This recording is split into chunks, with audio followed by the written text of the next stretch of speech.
Ici Sarah de Jeux vidéo techno, et voici ma critique de The Legend of Heroes Trails Through Daybreak pour PlayStation 5, développé par Falcom et publié par NIS America. Le jeu est disponible depuis le 5 juillet 2024 et on le retrouve également sur PlayStation 4, Switch et PC. À Edith, capitale de la République de Calverd et plus grande ville de Zemuria, Van Ackroyd est un Spriggan, une sorte de détective privé naviguant dans une sorte de flou légal à qui l'on confie les missions dont ne voudraient pas la police et les Bracers.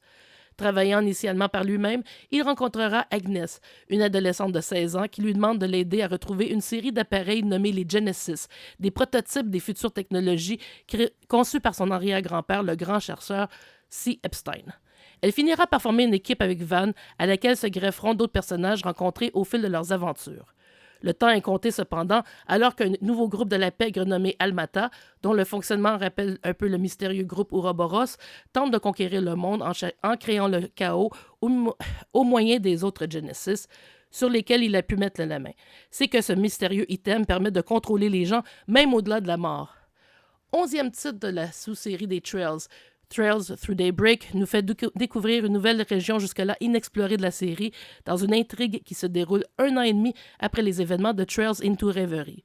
Accessible pour ceux qui n'ont pas joué au jeu précédent de la série, Daybreak fait beaucoup moins appel aux personnages récurrents, même si l'on retrouve Fee chez les Bracers et Ren Bright comme camarade d'Edith et président du conseil étudiant de leur école.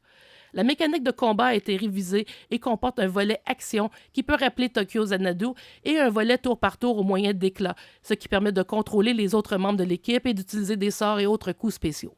Cependant, les amateurs de pêche qui recherchent toujours l'occasion de collectionner le plus de prises possible seront déçus, puisque pour la première fois dans un jeu de Trails, il n'y a pas de mini-jeu de pêche. Comme toujours, la traduction anglaise est excellente. On peut jouer avec l'audio en anglais ou en japonais.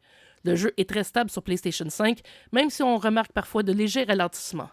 Trails Through Daybreak est divisé en chapitres qui constituent chacun une mission précise pour récupérer l'un des Genesis.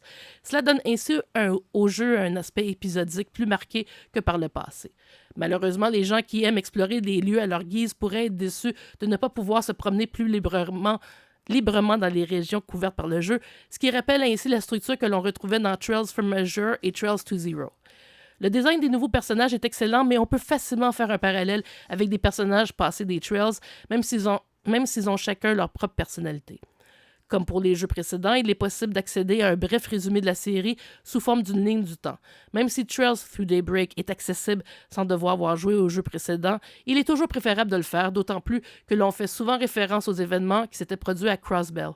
Malgré tout, on se retrouve avec une intrigue moins politique que par le passé, avec un accent fortement mis sur les missions de Van et de son équipe. Trails Through Daybreak pour PlayStation 5 obtient la note de 9 sur 10. Merci d'avoir été à l'écoute.